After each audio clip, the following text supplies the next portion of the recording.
Okay, variation of parameter में हमने problem ली है, स्टेप्स देख लीजिए। लास्ट वीडियो में हमने कॉन्सेप्ट बताया कैसे आया है ये फॉर्मूला, ठीक है। अब सिर्फ वर्किंग रूल पे फोकस कीजिए। क्वेश्चन इस टाइप का होगा, पहला इसका कोफिशिएंट बंद कर दीजिए। ओके, नाउ इसमें एक क्वेश्चंस पे कुछ खास बात होगी। You are able to find P and C F निकालने के लिए आपको पता होना चाहिए कि क्वेश्चन में मे बी पी और क्यू समथिंग कॉन्स्टेंट होंगे, ठीक है। अगर नहीं कांस्टेंट होंगे तो आप जो भी मेथड है उससे यू और बी गिवन होगा, अगर ठीक है सी एफ दिया होगा उसमें। लेकिन क्योंकि अगर आपको पी और क्यू कांस्टेंट नहीं होंगे तो you are not able to find the C F. ये इनकी स्पेशलिटी है क्वेश्चन की। चाहे मैंने क्वेश्चन लिखा है, इसको आप ध्यान से देख लीजिए, ये वेरिएशन ऑफ पैरामीटर से ही होगा, क्योंकि ध्यान दीजिए ये एक तरह की आपकी इक्वेशन है, वो ए स्क्वायर यहाँ है, कांस्टेंट है। अब आप सोच रहे होंगे कि मतलब क्या है कि अगर ये कांस्टेंट कोफिशिएंट का क्वेश्चन है तो क्यों नहीं उसको सी एफ और पी आई से कर दें। लेकिन कभी कभी पी आई टफ पड़ जाता है किससे निकालने में, जब वो हमारे केसेस के अंतर्गत नहीं आता।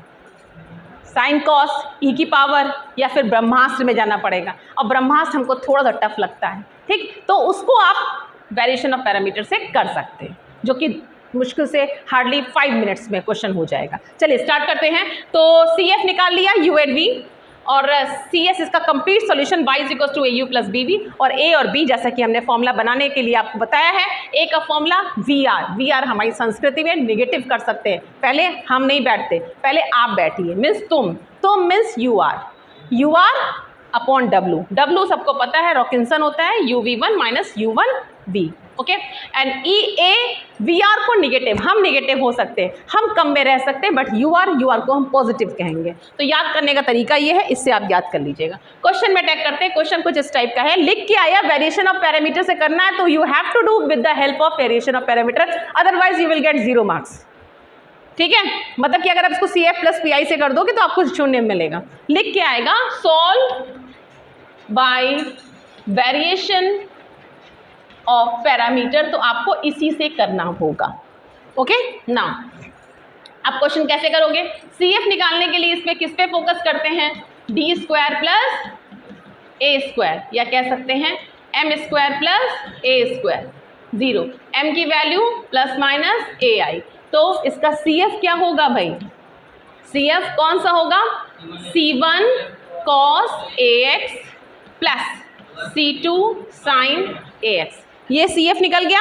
यही सी एफ जो है यही हमारा यू और बी का काम करेगा, ठीक है। तो u की वैल्यू आपकी हो जाएगी, ये u की सी एफ आपका ये है, u की वैल्यू जो होगी वो आपकी cos AX होगी, और v की वैल्यू हमारी sin AX होगी। यही सी एफ के पार्ट हैं। तो कंप्लीट सॉल्यूशन क्या हो जाएगा, solution is what, y AU plus b v, मतलब कि a into cos AX plus b into sine AX। फर्क है यहाँ पे क्या, ये C1 C2 AB नहीं है, AB are the function of x, AB are the function of x, okay. ये हमारे फंक्शन है x के, जिनको हम कैसे निकालेंगे, a की वैल्यू होगी क्या, याद करिए फटाफट, माइनस का VR अपॉन W और dx, इंटीग्रल कर रहे हैं ना, और b की वैल्यू क्या है, UR अपॉन W dx। अब फटाफट यहाँ पे W की वैल्यू निकालने के लिए U1 क्या होगा भाई, U अगर cos AX है तो U1 क्या हो जाएगा, sin AX, और V1 क्या हो जाएगा, A cos AX, क्या cos का ये माइनस माइनस होगा ना, ठीक। यहाँ से W निकालिए, W की वैल्यू UV1 माइनस U1V, इसकी वैल्यू निकालिए, फिर A की वैल्यू निकालिए, A लिखिए कितना आ रहा है और B लिखिए कितना आ रहा है, ओके।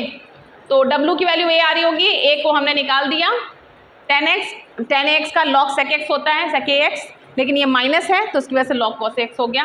ऐसे ही b को इस फॉर्मूले से निकाल लीजिए, प्लस C1 लिखना, देखिए भूल गए C1 होगा कांस्टेंट तो चाहिए ही होंगे ना, क्योंकि हमने इसको तो छोड़ दिया, ड्रॉप कर दिया C1 C2, तो यहाँ पे C1 C2 हो जाएगा, ठीक। a और b निकाल दिया तो सोल्यूशन क्या हो गया, y is equal to a